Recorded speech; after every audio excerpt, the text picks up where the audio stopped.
So I came in with 2 questions, but I'm going to reverse the order because of the way things are going today. I own a lot of businesses. We've talked about a lot of my businesses in the past, and one of them, I owned the exclusive merchandising sales rights for Minecraft, World of Warcraft, Call of Duty, Walking Dead, all of the biggest gaming and geek properties in the world. And last year, I lost the contracts, or I was laughing at the word loss. Non-physical came and took them.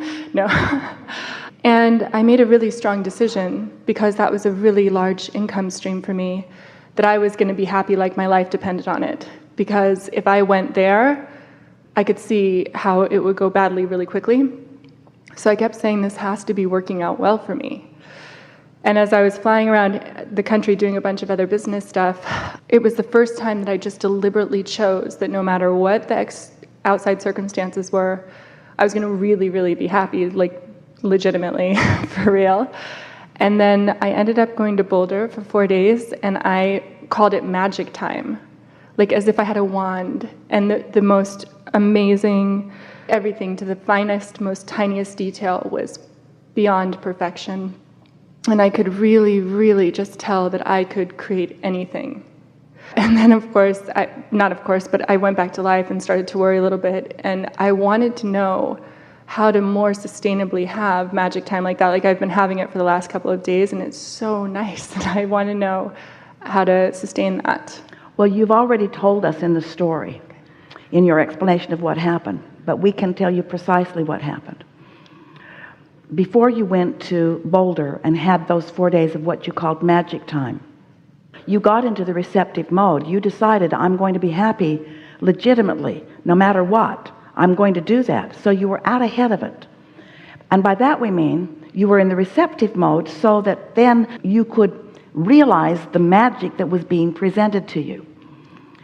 What most are doing, and everyone does it some of the time, is reacting. You said, then I went back to life. When you go back to what you call my manifested life, you're not out ahead of it. You're reacting to what's happening. And when you're reacting to what's happening, you're usually in the receptive mode of unwanted things rather than in the receptive mode of all that clarity from all that knowing that's in your vortex. Doesn't that make perfect sense to you? That is the only difference in what happens.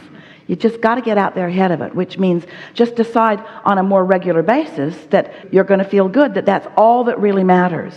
And as you retrace your steps back through those experiences and through that decision that you made, I'm just going to be happy, and you realize the deliberateness with which you were focusing your mind in those days and the accomplishment of this receptive mode that you did accomplish, then doesn't that make perfect sense? And doesn't only that make perfect sense? Esther's really been thinking a lot about this, because she knows, she's been hearing us for years, as you have, that your thoughts are turning to things. You get what you think about. And so there is the receptive mode that when you are there, you feel wonderful, you're tuned in, tapped in, turned on.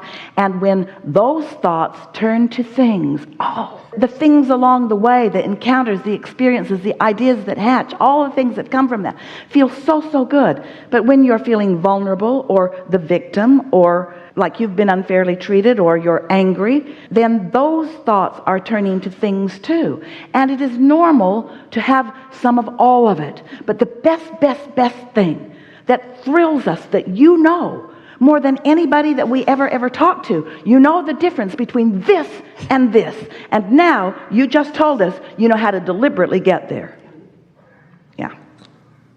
Thank you. So I have one more quick question. I have 2 dogs, Rico and Lola, like the Copacabana.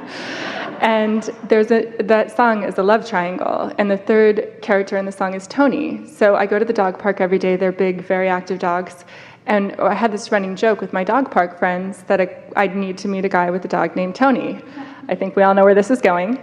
So I'm at the dog park in Sedona, and this guy comes in with a dog named Tony, and he's my age, and he's retired, and he's traveling all over the country, and he's exceedingly wealthy.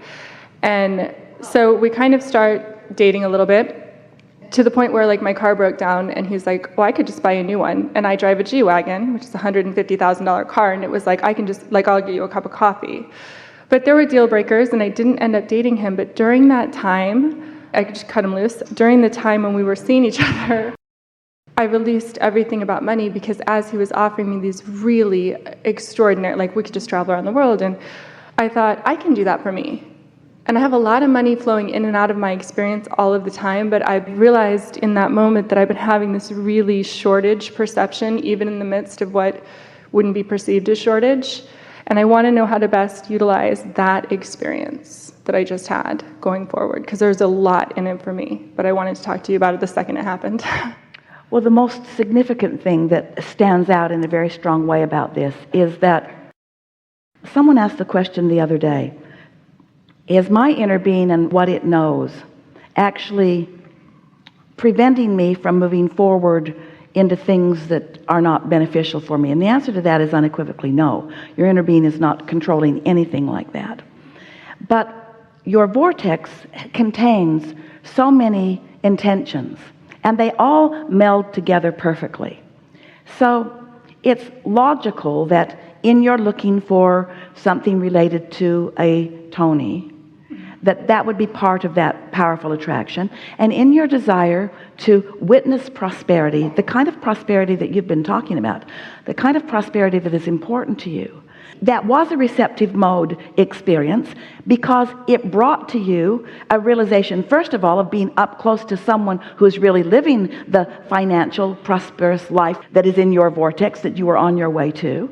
And also the powerful realization that you're already on your way to it. In other words, you didn't attract him as the means to what you want. That's already well in place. And you said that to us just now. That was your realization.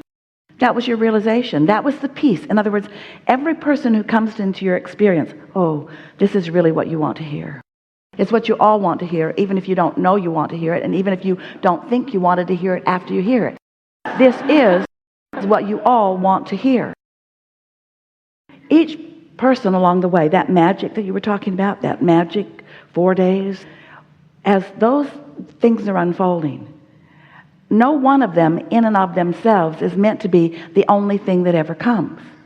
No one person, no one experience. So there is not a person that you are looking for in that way. Certainly, there is a lover that you're looking for, and somebody who understands prosperity, and someone who's on your wavelength, because it is so wonderful to share time with someone who is a vibrational match to the things that you are a vibrational match to. But you're not looking for a person to create your reality. And that's what that experience reminded you. Your logical mind was saying, but wait a minute, on paper this all adds up, but with emotion it doesn't. And so you know without question that that wasn't something that you wanted to proceed with long term, that it was a matching up of something that was important to you. And what was it? All of the things that we just talked about. Yeah. Well, so then when I have those experiences and I'm so clear in knowing, what's the best way as soon as my mind starts to turn? The universe gives me what I need when I need it. Right. The universe gives me what I need when I need it. And because it's such a steady flow, the universe is never going to give me what I need that is all I will ever need forevermore. There's not one person or one experience or one contract or one thing, because it's not about accomplishing that. It's about the never-ending, always unfolding eternalness of who you are. Mm-hmm. We cut you off.